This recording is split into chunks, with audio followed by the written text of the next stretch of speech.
खड़ा हुआ है। और मैं प्रधानमंत्री जी से कहना चाहता हूं कि ये किसान हटेगा नहीं। प्रधानमंत्री को ये नहीं सोचना चाहिए कि किसान और मजदूर घर चले जाएंगे, नहीं जाएंगे। जब तक ये कानून वापस नहीं लिया जाएगा, जॉइंट सेशन कीजिए और कानून को एकदम वापस लीजिए, क्योंकि किसान वापस नहीं जाने वाला है। और हम सब, विपक्ष की सब पार्टियां किसानों के साथ, मजदूरों के साथ खड़े हैं और खड़े रहेंगे। जिस प्रकार से ये कानून पास किया गया वो भी बिल्कुल गलत था। बिना डिबेट किए, बिना किसानों से चर्चा किए, बिना मजदूरों से पूछे ये कानून ऊपर से थोप दिए गए और इन कानूनों को हटाना ही पड़ेगा, विद्रॉ करना ही पड़ेगा।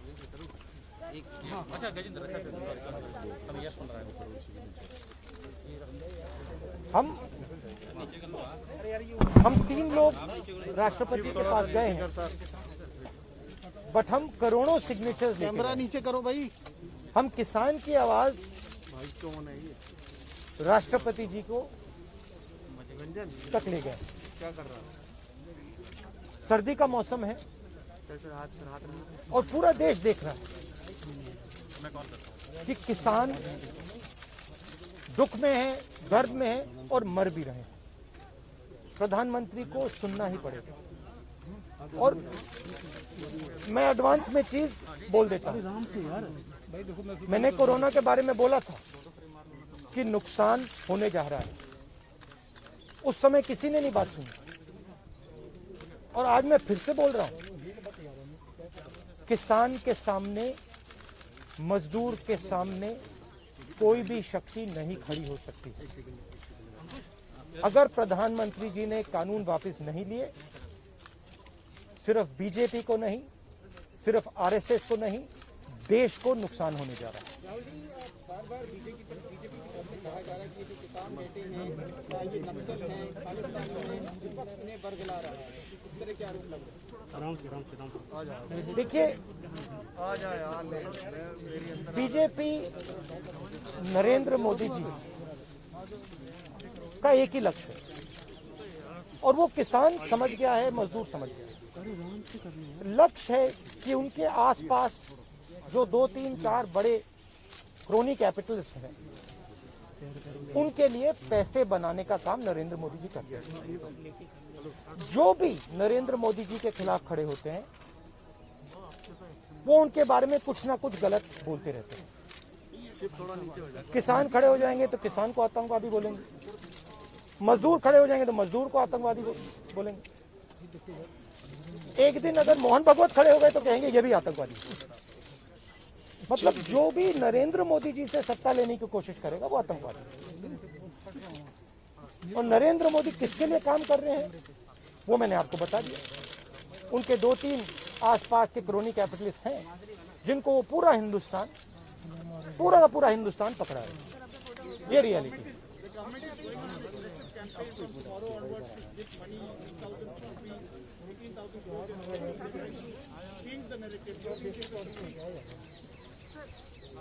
Look, the point is, it's a very simple thing. There are millions of people who live off our agricultural system. Large percentage of our people live off our agricultural system.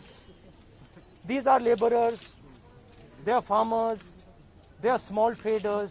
These are these people. And they are the backbone of the country. Now, we understand that agriculture has to be reformed. What we are saying is that if you destroy this system, these millions of people will have nothing to do. They will not be able to feed themselves. And you will create massive destruction, massive pain in the country. Why is the Prime Minister doing this? It is a very simple calculation. The Prime Minister is doing this because he wants to help 2 or 3 business people. He does not care what happens to these people. he will construct whatever narrative he has to construct to make sure that the wealth transfer that is taking place to 3 or 4 people continues. He will call people terrorists. He will call people anti-nationals. He will call people criminals. He will do whatever he has to do to transfer the wealth from these people, the backbone of this country, to those people, 3 or 4 of them, 5 of them. That's the crux. And we are fighting this. We are saying that in India, where you have destroyed the agricultural system, will not function. Just like I said, take Corona seriously. Corona is going to kill people in massive numbers if you do not act. At that time they said, scaremongering. Now they're not saying scaremongering. When I suggested to the Prime Minister that do not do this in a centralized way, give power to the chief ministers, he didn't do it. He caused thousands and thousands of people to die because he didn't do it. And then afterwards, after I said it in the press conference, he did it. So the point is, you have an incompetent man who is controlled by certain other people. This is what India has to understand. This is what all youngsters have to understand. You have an incompetent man who doesn't understand anything, running a system on the behalf of 3 or 4 other people who understand everything. And their aim is to take huge amounts of money from the poor people of India and put it in their pocket. And that is what we are fighting. And frankly, it doesn't matter what you think right now, because all of you will face it. There's not going to be a single person in this country who's not going to face it. If you're a farmer, you will face it. You're a small businessman, you will face it. You're a journalist, you will face it. This is an assault on the idea of India. That is why we're standing here. That is why I've gone to the president. That is why we signed these forms. You posted a tweet about Vizag yesterday about a family which was struggling while doing their farming.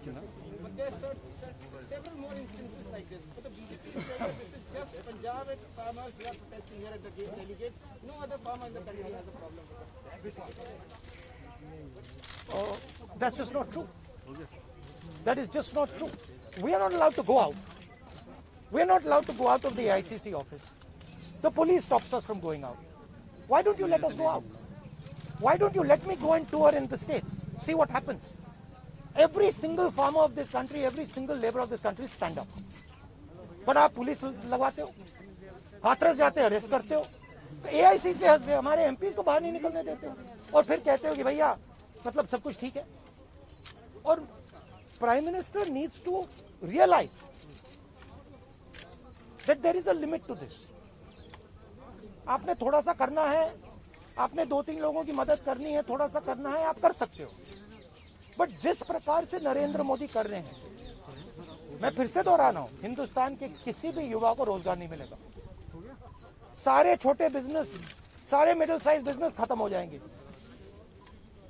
और दूसरी बात याद रखिए, जिस चीज को आप सब भूल गए हैं, चाइना बॉर्डर पे बैठा है.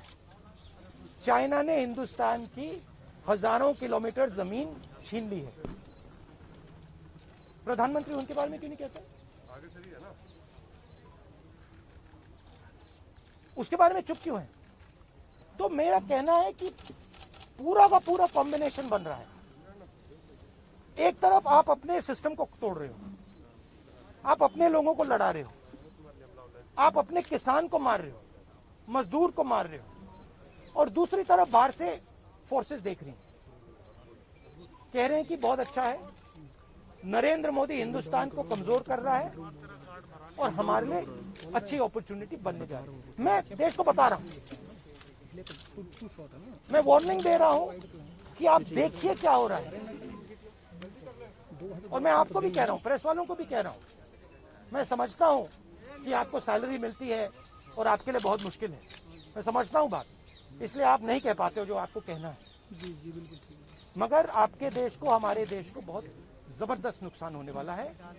बहुत डेंजरस रास्ते पर ये देश चल रहा है, ये मैंने कहना. कांग्रेस के नेताओं को डिटेन कर लिया गया है. आप लोग मार्च लेके यहाँ पर आ रहे थे, अभी जो है कांग्रेस तमाम एमपी को वो तो तरीका है इनका, तरीका है. डिटेन करना, मारना पीटना ये इनका तरीका है, बट हम नहीं करते नहीं। ये आप किस देश की बात कर रहे हो? ये कौन सी देश की बात कर रहे हो? डेमोक्रेसी या मतलब कौन से देश की बात कर रहे हो? इंडिया की बात कर रहे हो? इंडिया में कोई डेमोक्रेसी नहीं है। डेमोक्रेसी इंडिया में ये मतलब आपके इमेजिनेशन में हो सकती है, मगर रियलिटी में है नहीं। Thank you. गुलाम नबी कुछ आप कुछ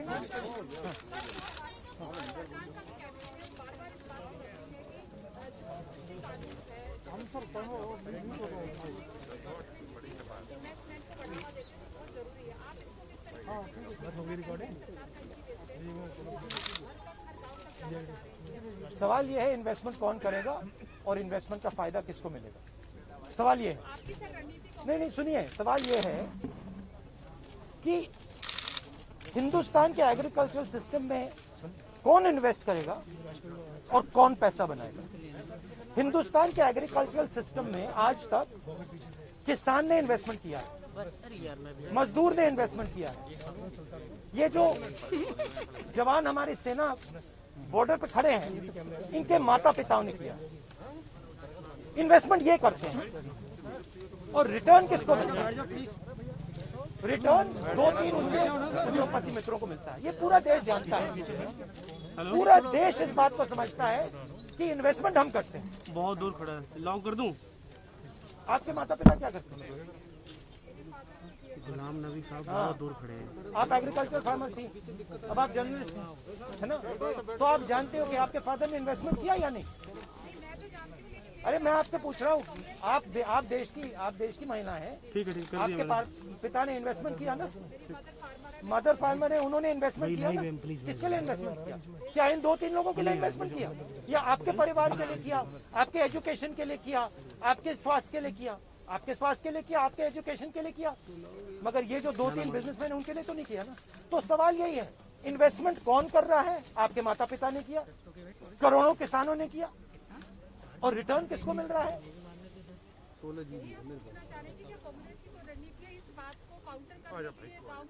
काउंटर करने की जरूरत, काउंटर आप क्या बात कर रही है? काउंटर करने, आप क्या बात कर रही है काउंटर करने के? मतलब आपको ये नहीं मालूम कि अरे भाई आपको क्या, आप क्या हिंदुस्तान के किसान को बेवकूफ समझती हैं? तो फिर अगर आपको समझे तो उसको कैसे समझ नहीं है? अगर ये यहाँ पे लाखों लोग बैठे, हजारों लोग जो बैठे हैं दिल्ली के बाहर, क्या ये सुनिए, ये जो लाखों लोग आए, क्या ये मिठाई खाने आए? क्या इनको समझ नहीं क्या हो रहा है? इनको समझ नहीं क्या हो रहा है? इनको मालूम है, क्लियरली मालूम है, इनको मालूम है नरेंद्र मोदी चोरी कर रहा है। इनको मालूम है कि ये दिन भर इन्वेस्टमेंट करते हैं, 24 घंटा इन्वेस्टमेंट करते हैं, और उधर इन्वेस्टमेंट कहीं और जाता है, रिटर्न कहीं और जाता है। ले भाई